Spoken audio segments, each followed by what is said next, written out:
Okay, here we go. So this first card is your general energy for the month of June. And that's awesome. I just want to say congratulations, job well done. That's like a career victory right there. So whatever is going on for you, it seems like the month of June, you will be celebrating a successful endeavor of some sort. That's awesome. And another thing about this card that I do want to say is a lot of times it kind of means like it's not just you that's celebrating. I feel like this could be other coworkers, other people that had a stake in whatever it was that you were doing, because it's kind of like your success is their success. So any sort of team project, something, maybe an investment, but it seems like it either is going well or it's going to, you're going to accomplish. So this next card is either challenging or helpful energies. And Queen of Wands. So I guess depending on the situation, this could be challenging or helpful. So the Queen of Wands is a very fiery energy. Look at all this bright yellow clothing she's wearing. That's very in tune with your solar plexus chakra, like your confidence. The wand is sort of what directs your passion, your ambitions into the world. So I feel like that could very much be a helpful energy for the month of June. The only way I think it could be a challenging energy is if, something's happening, but it's not happening quick enough. And maybe you're feeling impatient. Maybe I want to say the word bossy for some reason. Maybe you're coming across as too bossy, or maybe, maybe you're coming across as too bossy. I'm not really sure, but that kind of just popped into my head. Okay, so that's your challenging and helpful energies. I feel like it's both for you guys. Okay, this next card is the root of your current situation. It's basically how you got to where you are, how you got to this career victory, I believe. The Wild Hunt, which is the Tower in the Rider-Waite Tarot. And while this is scary looking, I feel like you guys might have just had a breakthrough, and not an easy one, clearly, because this is not an easy card. Anytime this card shows up, it's significant. Something happened that kind of tore your walls down. Some sort of structure, right? It's usually sort of like structures that we put in place, stories that we tell ourselves to protect ourselves, right? And here we have it starting to crumble. But it needs to crumble so that your light can completely shine through. And that's your essence, your divine spark, the beauty that is you. So whatever happened here, I feel like it was definitely very difficult, but you got through it, and it was tough for you. Yeah, really tough, really difficult, but it's what brought you to this victory, right? So there was maybe some sort of like tough compromising, some like lessons in humility, or I'm not even really sure, maybe having to work with certain people that you don't usually get along with. But there was some tough walls that had to come down, and they did, and you're better off for it. And it's what's led you to your victory, which is why I think this card is your helpful energies. It's letting that solar plexus energy, shine through. It's strengthening that chakra, having more confidence in yourself, your immediate past. And whenever you're watching the video, your immediate past will be relevant to that. And the reason we always like to know why the past, what's going on in the past, why we need to know it in a reading, any kind of a reading, is because it affects who we are today, right? We wouldn't be who we are today.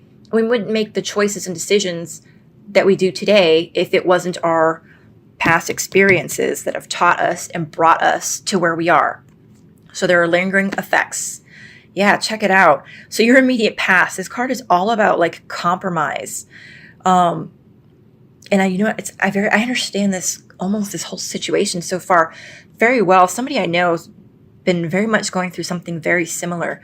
So here we have two gentlemen, farmers, and they're kind of discussing whose field will get, I'm not really sure what the verb is, plowed, harvested. But it's kind of like they're going to have to compromise in order to get both fields done because they need each other, right? And there's definitely a lack of trust there, because what if they do this guy's field first and then this guy gets, shafted? Or if this guy gets his done and then, same thing. What if he gets shafted, right? So there's definitely like a lack of trust there. Maybe they've been screwed in the past. Pardon my language. I don't even know if that's a curse word, but you get my point. So I feel like you've very well like felt a sting before. Your immediate past is like you've not been able to trust somebody, maybe very hesitant, right? But you had to negotiate because it was probably the only way that you would be able to get the job done, the task done, whatever it was that you were working on, right? And maybe that was part of the tower that had to come down. Maybe you didn't want to negotiate because maybe you didn't trust this person, or you weren't entirely sure if they would come through. But I feel like maybe the tower came down. You did end up negotiating, and in June, you will be reaping the rewards for your efforts, right? Your crowning thoughts regarding the situation in June, and this is kind of what's going on in your head, what your thoughts are, your concerns. It's the King of Chalices. And I love this card because, like, look how in your face he is. It's just interesting when you look at the other cards, like the size of the people, right, that take up the space on the card. This guy is very large and very in charge. Many readers will read the court cards as individuals that you will come across and tell you the signs. I just think that's difficult. So, for example, this person could be a Scorpio, a Pisces, or a Cancer, right? But how many people really say, hi, nice to meet you, see you at the meeting on Tuesday. By the way, what sign are you, right? It's not very practical. So I prefer to just kind of give you the energies of these cards. And more often than not, I do feel like the court cards are your own energies. When I feel like it's a person, I'll let you know. So your thoughts is I feel like this is who you want to be. This is a businessman, and it doesn't matter if you're a woman or a man, right? It's this energy. It's this experienced, knowledgeable energy, right? Who knows a lot, who can give help and information, has plenty of resources, clearly. And this is also about like business meetings that are done like over lunch or dinner, wining and dining clients, stuff like that. So I feel like this is where you want to be. Maybe you've met somebody that you kind of admire and you're like, I want to be like that guy. I want to be like that lady, very like business oriented, focused, successful, a CEO, an executive, right? And I feel like this is very much what you're thinking. This is what's on your brain. This is who you want to be or you want to embody, right? This also could be a person that you know. And maybe you're trying to work with this person. This could be somebody this could be the person that you were negotiating with, actually. This business person, right? There you go. Okay, and then your immediate future. Again, this reading is for June. So just relative to whenever you're watching this video, it's the right time for you. So this card will be in your immediate future. It's funny, of all the court cards, there's these two court cards that make me think of actual career people. So, whereas this card, I don't always just read it as an energy, but I feel like this is a businessman. This card to me is a lawyer. So coming up in your immediate future, it's quite possible that you will get some legal help. Maybe you will, I hate to even say this, but I feel like it resonates the most actually. And Virgo, please don't forget, this is just a general reading, but I feel like maybe you're going to need a lawyer. I really hate to say that, but I really feel like that's the interpretation that's really sitting, I hate to say sitting well with me, but it's the one that resonates the most with me right now. I feel like if you're watching this, and I'm only saying that because there's probably not a lot of people watching this, but maybe you will need a lawyer. Maybe you did need a lawyer. And now things are going to loose ends will tie up, and that could be the victory, right? But in your immediate future, read the fine print, right? What is it? Cross your T's, dot your I's. This is the element of air, and that kind of rules the intellect, the intelligence aspects of human beings, loyalty. Did I just say loyalty? I'm sorry. Logic, analysis. Yeah. Virgo, I know you guys can be very much like the perfectionist, and it could be like that. This could be a time where that like analytical aspect might need to, come out. It could be that that's when you should use that side of you. And maybe people are always like, oh, stop overanalyzing things, stop whatever, right? But maybe in the month of June, you guys could play up on that aspect of you. Yeah. Don't forget, this is a general reading, so this is not going to apply to everybody. If that makes absolutely no sense to you, just leave it. If it does, then it's for you. Okay, this next card is your overall attitude regarding whatever this situation is, right? And I like to say the reason we're talking about your attitude, even though you probably assume that it's obvious, is that sometimes we're putting out into the universe something completely different than what we think we are, right? Your attitude. Well, this is a great card. Optimism, success, victory. I think that pretty much speaks for itself. You guys have had probably like the most straightforward reading so far. Thank you. Your attitude is that I feel like your belief, that you're going to be successful. And that's great, because if you know that you're going to be successful, like, deep down, then that's putting that out into the atmosphere. You're sending that out into the universe that you will be successful. You will be victorious, right? This is the eagle flying high into the sun. That's wisdom. They've got that bird's eye view, right? Use it. That's great. All right, this next card.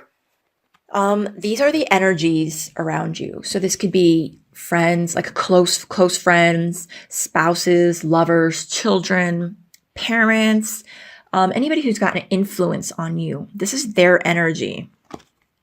The nature card. So in the Rider-Waite Tarot, this is the Devil card.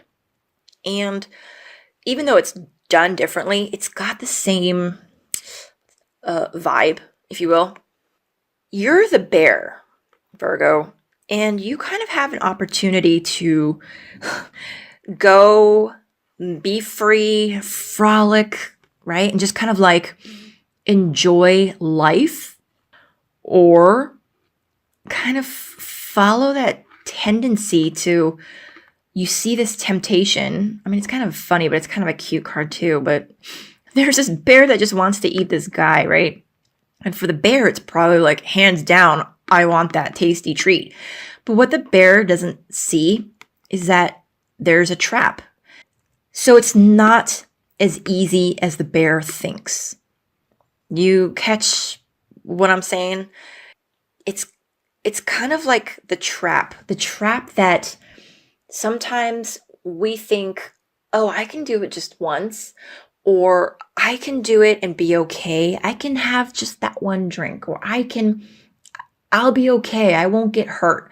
You know, it's our vices. It's a temptation of something that is going to like get a hold of us, as opposed to choosing freedom from it, letting it go, and just being free, right? Because if he goes after his temptation, it's got a hold on him. So I feel like the energies around you, I'm not sure. I feel like if either there's people around you that might be tempting you with something that you might be trying to rationalize. Maybe there's somebody that's trying to tempt you with a deal, or somebody's trying to, like, I don't want to sound like, ominous, but like lure you into like a, I don't know, something. And that, like, in your gut, it's not the right option. It's not the right answer, not because it's dangerous, just because it's probably not good for you. But you might be trying to rationalize why you should do it, or why you could do it, or why it could work out, right? So these are the energies around you. Interesting. All right. Let's see what the rest of this has. This is the card of whatever it is that you need to pay attention to. It's something that you're unaware of as of yet. It's hidden energy, hidden information. The Lord of Shadows. This is the Death card in the Rider-Waite Tarot. And obviously, for most of you, I hope you know that does not mean death in a literal sense. This is about the ending of something. Give me a second. I just kind of want to see what I'm feeling here with this reading. So here we kind of have the ending of a way of being, a way of living, a way of belief, right? Because that castle came to an end. And then here we've got some sort of vice, some sort of something that you're being tempted to partake in. And then the energy that you're unaware of is that there's an ending coming or happening, right? It's likely not going to be swift. Sometimes, endings take a while. So something is changing, something is ending, something is transforming. That's interesting. Okay. It could be like a business partnership. I feel like it's very much like, in your work life, not your home life, but in a work career aspect. Yeah, definitely. But keep in mind, Virgo, that doesn't mean that it's bad. It might hurt and it might sting, whatever it is, because endings are not fun, but it's usually in our best interest. It's Spirit's way of guiding us further on our path, right? Endings and big changes are Spirit's way of answering our prayers, okay? So maybe there's something shady going on that you're not aware of, and there could be an ending in a work relationship. Like maybe somebody gets fired that you thought was like a great coworker, but maybe they were doing something shady that nobody really knew about. And I'm only saying this because this actually happened to my brother. Somebody that like everybody just thought was like this amazing person at work got fired, and they were all like up in arms and they couldn't believe that he got fired. And then it turns out that he had been up to some sort of shady stuff at work and nobody really knew. And that was why he got fired. And he had actually been starting to like try and befriend my brother and lure him. I don't want to say the word lure, but you get what I'm saying. So it was actually in my brother's best interest, that this guy got fired, because he wasn't an influence on him anymore.